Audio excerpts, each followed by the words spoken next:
नमस्कार आप सभी को। हमने प्रीवियस वीडियो में HTML के pair tag, self closing tag और HTML का पूरा स्ट्रक्चर समझा।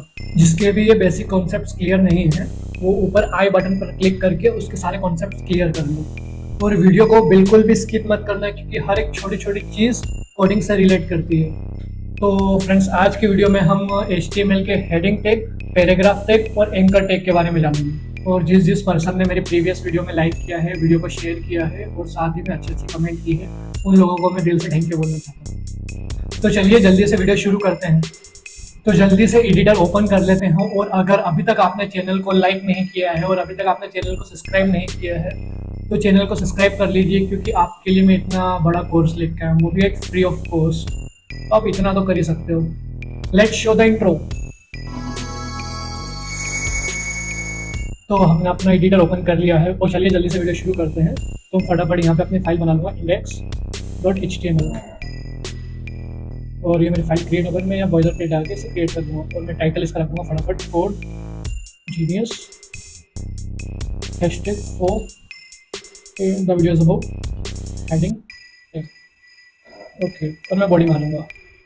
तो HTML में हेडिंग टैग का किस लिए यूज़ होता है अब हम वो देखने वाले हैं। तो पहले मैं आपको हेडिंग टैग के बारे में बता देता हूँ। जैसे कि हम कोई सी बुक रीड करते हैं तो बुक रीड करते वक्त जो उसकी हेडिंग आती है वो थोड़ी बोल्ड और बड़ी होती है।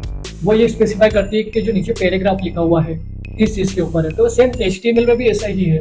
हेडिंग का यूज़ इसीलिए होता है ताकि उसके पैराग्राफ को डिफाइन कर सके कि पैरा किस चीज़ के लिए है। तो जैसे मैं यहाँ पे बताऊँगा, जैसे अब फॉर एग्जांपल लिख लेते हैं माई स्कूल के लिए हम ऐसे लिख रहे हैं तो मैं H1 का यूज़ करूँगा। माई इंस्टीट्यूट ले लेते हैं।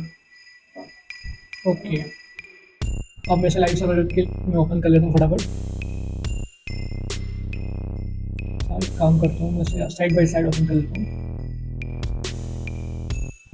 Share, okay good to go. इसे फुल स्क्रीन कर लेता हूँ, इसे यहाँ से ऑन कर लेता। ठीक है, तो मैंने यहाँ पे लिखा माई इंस्टीट्यूट और जो कि मैंने H1 में लिखा था। तो HTML के अंदर हेडिंग 6 स्टेप्स की होती है, H1 से लेके तो H6 तक। जैसे ये H1 है, मैं उसको आपको पहले एक्सप्लेन कर देता हूँ कि हेडिंग 6 स्टेप्स की होती है। H1, this is H1 tag. और मैं यहाँ पे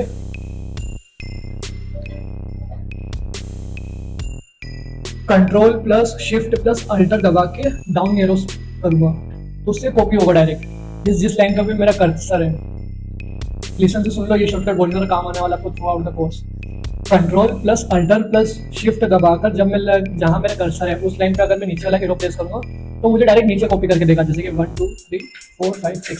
ओके, अब मैं यहाँ पे जैसे मुझे ये कैंसिल करना है तो मैं अल्टर दबाकर जो अपना एरर है, अब मुझे मल्टीपल जो है अपने कर्सर वो बनाने हैं। तो मैं अल्टर प्लेस करके जहाँ जहाँ मुझे मल्टीपल कर्सर बनाने हैं वहाँ पे मैं क्लिक कर दूंगा। ये देखिए आप,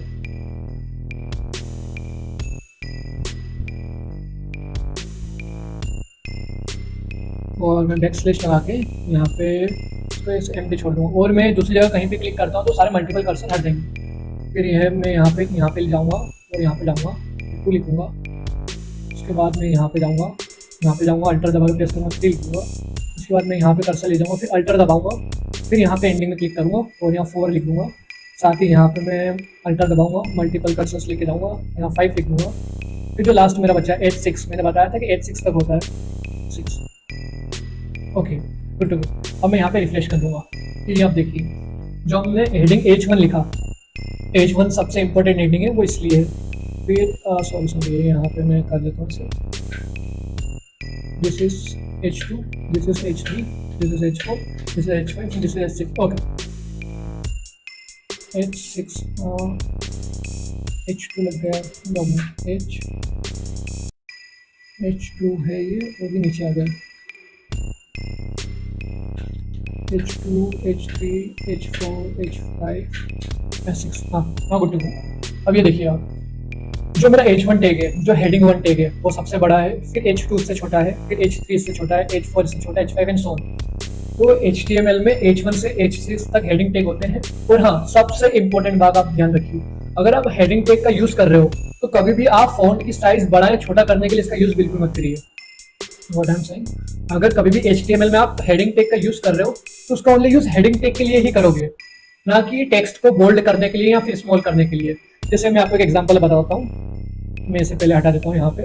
फॉर एग्जांपल मैं माई इंस्टीट्यूट के ऊपर एक ऐसे लिख रहा हूँ, तो जो माई इंस्टीट्यूट है जो सबसे ऊपर लिखा था वो सबसे मोस्ट इंपॉर्टेंट हेडिंग है, तो उसे मैं H1 में लूंगा। तो माई इंस्टीट्यूट, ओके। फिर माई इंस्टीट्यूट के बाद जो सेकेंड हेडिंग आएगी जिसके बारे में अपन बता रहे हैं या फिर आउटलाइन ले लेते हैं, तो वो सेकेंड हेडिंग है, तो H1 में, फिर हम H2 में लेंगे H2, और फिर यहाँ पे हम डालेंगे पहले माई इंस्टीट्यूट के बारे में डाल देते हैं, branches, BRANCHES branches, BRANCHES branches, okay. Branches ABIL available STITUTE, okay. So हमने क्या करा, जो हमारे सबसे इंपॉर्टेंट हेडिंग थी माई इंस्टीट्यूट, उसको H1 में लिखा। फिर उससे जो कम इंपॉर्टेंस वाली हेडिंग है उसे हम H2 में लिख रहे हैं, और इसके ऊपर मैं अगर एक पेरा लिखता हूँ तो मैं यहाँ P दबाऊंगा और यहाँ पे पेरा लिखूंगा। अगर हमें हेडिंग के बाद अगर कोई पेरा लिखना है तो वो हम पैराग्राफ टैग के अंदर लगाएंगे। ये P फॉर पैराग्राफ टैग है। ये जो P टैग है, जो एक पेयर टैग है, ओपन भी होता है क्लोज भी होता है, ये एक पैराग्राफ टैग है। अगर हमें कहीं भी हेडिंग के बाद या फिर कुछ भी पेरा लिखना है तो हम वो चीज पेरा के अंदर ही लिखेंगे। फॉर एग्जांपल मैं यहाँ लिख देता हूँ लोरेम, एक डमी टेक्स्ट क्रिएट करूंगा, लोरेम 20 वर्ड्स, ओके। इसका वर्ड ब्रेक में ऑन कर लेता हूँ, Ctrl+Z इसका शॉर्टकट की है, उससे वर्ड ब्रेक ऑन हो जाएगा। और यहाँ पे मैं इसे रिफ्रेश कर लेता हूँ। ये देखिए branches available in my institute, और ये लिखा। अब मुझे मान लो दूसरी हेडिंग लिखनी है तो मैं H2 लिख देता हूँ, H2 branches available in my institute. फिर मैं लिख देता हूँ फैसिलिटीज अवेलेबल, और फिर इसमें अगर मुझे पेरा लिखना है तो फिर मैं पेरा टैग इंक्लूड करूँगा। फिर एमेटर यूज करके मैं इसे लिख दूंगा, एक डमी टेक्स्ट क्रिएट कर दूँगा उसमें भी, लोरेम 20 वर्ड्स, ओके। तो ये देखिए लोरेम 20 वर्ड्स, हाँ ये आ गया।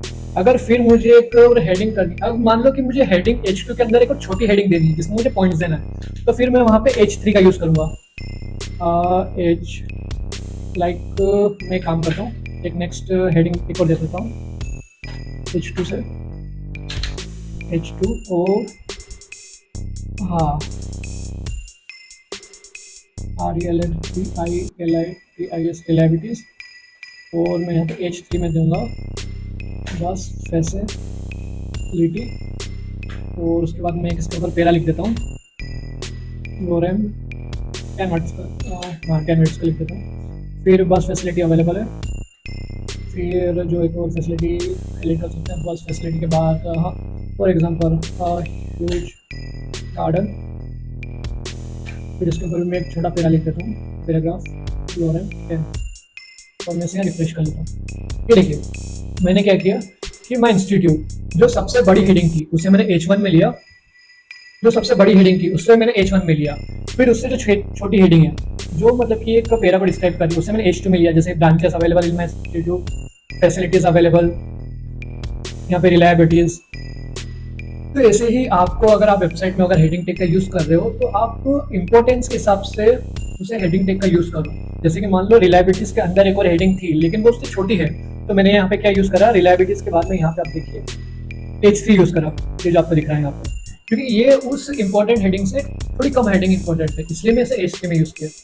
तो ठीक है, आप समझ गए होंगे कि एक हेडिंग टैग और एक पैराग्राफ टैग का कैसे यूज करना है। हेडिंग टैग का, हाँ एक और बार मैं अश्योर कर देता हूँ कि हेडिंग टैग का कभी भी आप यूज फॉन्ट को छोटा या बड़ा करने के लिए मत करिए। उसके लिए CSS प्रॉपर्टीज होती है जिसकी वजह से हम साइज छोटी या बड़ी कर सकते हैं।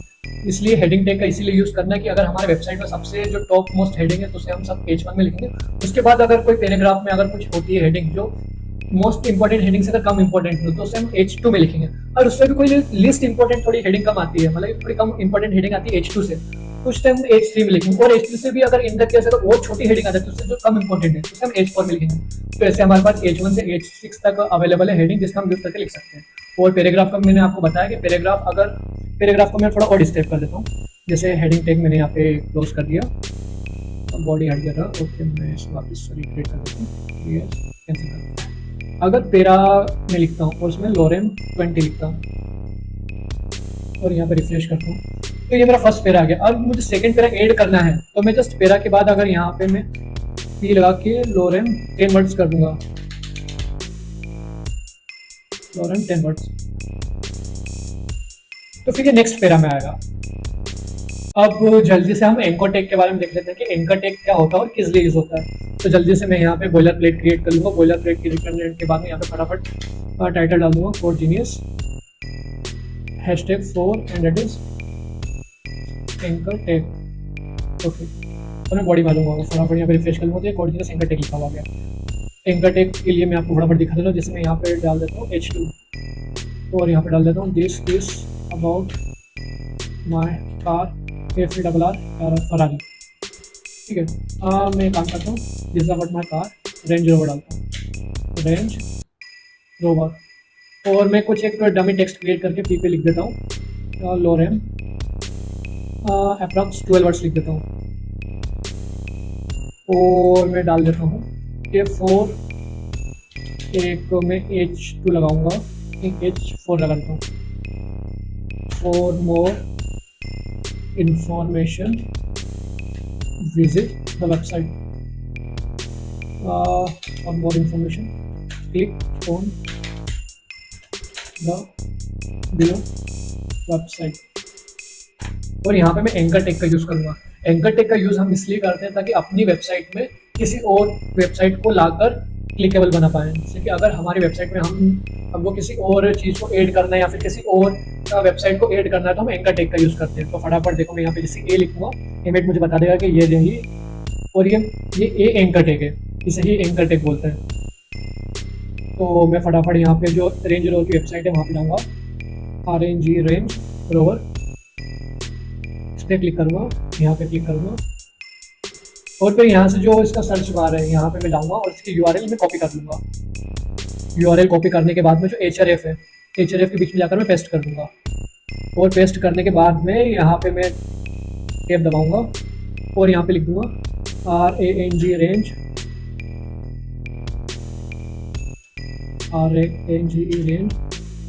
Rover website. और इसमें जैसे ही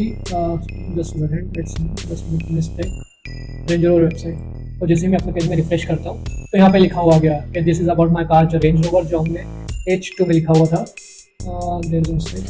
ओके, गुड टू गो। हाँ, फिर उसके बारे में हमने लिख दिया, लॉरेम में डमी टेक्स्ट क्रिएट कर दिया और फिर लिख दिया फॉर मोर इन्फॉर्मेशन, इसको मैं क्लोज कर लेता हूँ, click on the below website. और जैसे ही मैं यहाँ पे क्लिक करूँगा तो ये मुझे जो वेबसाइट की लिंक मैंने डाली थी उस पर मुझे रिडायरेक्ट कर देगा। ये देखिए यहाँ पे रेंज रोवर की जो ऑफिशियल वेबसाइट है वो ओपन हो चुकी है। मैं आपको बैक जाके वापस दिखाता हूँ कि क्या किया मैंने। जो एंकर टैग लगाया, एंकर टैग के बाद में जो href में मैंने एक वेबसाइट पे गया था, मैं रेंज रोवर की ऑफिशियल वेबसाइट खोली और ऊपर जो लिंक होती है, लिंक को कॉपी करके मैंने इसमें पेस्ट कर दिया और यहाँ पे एंकर टैग के बाद में मैंने यहाँ पे डाल दिया रेंज रोवर वेबसाइट। तो यहाँ पे लिखा हुआ है, अगर इन द केस में यहाँ पे नहीं लिखूंगा ये रेंज रोवर वेबसाइट अगर मैं नहीं लिखता हूँ तो यहाँ पे कुछ शो ही नहीं होगा। ये हम यहाँ पे कुछ टेक्स्ट प्रोवाइड करते हैं कि जिससे हम उस चीज़ पर क्लिक करके रिडायरेक्ट कर सके। अगर मैं लिख देता हूँ वेबसाइट फॉर एग्जाम्पल, अगर यहाँ पे मैंने एंकर टैग के एंडिंग में अगर वेबसाइट लिखा हो या रिफ्रेश करूँगा तो वेबसाइट लिखा हुआ आएगा और वेबसाइट पे जो लिंक मैंने एंकर टैग के अंदर डाली है वहाँ पे मुझे रिडायरेक्ट करेगा, जिससे मैंने ये यहाँ पे डाली है। So final conclusion of the video is कैसे हमने देखा कि एक हेडिंग टैग का यूज करके कैसे हम इंपॉर्टेंस ऑफ हेडिंग के हिसाब से अपनी वेबसाइट में हेडिंग को इंप्लीमेंट कर सकते हैं और कैसे पैराग्राफ का यूज करके हम अलग अलग पैराग्राफ क्रिएट कर सकते हैं। और साथ ही हमने ये भी देखा कि एंकर टैग का यूज करके कैसे हम अपनी वेबसाइट में कोई दूसरी वेबसाइट लिंक कर सकते हैं। एंकर टैग से आप अपना HTML का अगर दूसरे के HTML की फाइल क्रिएट भी करते हो नेक्स्ट स्लाइड के लिए तो वो भी आप क्रिएट कर सकते हो। ये सब हम जल्दी आगे वीडियो में देखेंगे। नेक्स्ट वीडियो में मैं आपको और भी बेसिक टैग्स के बारे में बताऊंगा कि और भी कौन से अच्छे टैग्स होते हैं कौन जैसे जिससे आप अपनी वेबसाइट को लेआउट को और ज़्यादा अच्छी तरीके से क्रिएट कर सकते हो। अगर अभी तक आपने चैनल को सब्सक्राइब नहीं किया है तो यहाँ पे जो बटन शो हो रहा है उसे आप क्लिक करके चैनल को सब्सक्राइब कर दीजिए और अच्छी अच्छी कमेंट्स कर दीजिए, क्योंकि फ्रेंड्स ये चीज़ें मुझे बहुत ज़्यादा इंस्पिरेशन करती है। और ठीक है, फिर जल्दी मिलते हैं कल ही वीडियो के साथ में। और हाँ, नोट्स आप प्रिपेयर कर लीजिए इस चीज़ को लेके, क्योंकि हर एक वीडियो में मैं एंडिंग में बताता जा रहा हूँ कि नोट्स प्रिपेयर करो, ये आपको फ्यूचर में बहुत ही ज़्यादा यूजफुल होने वाला है।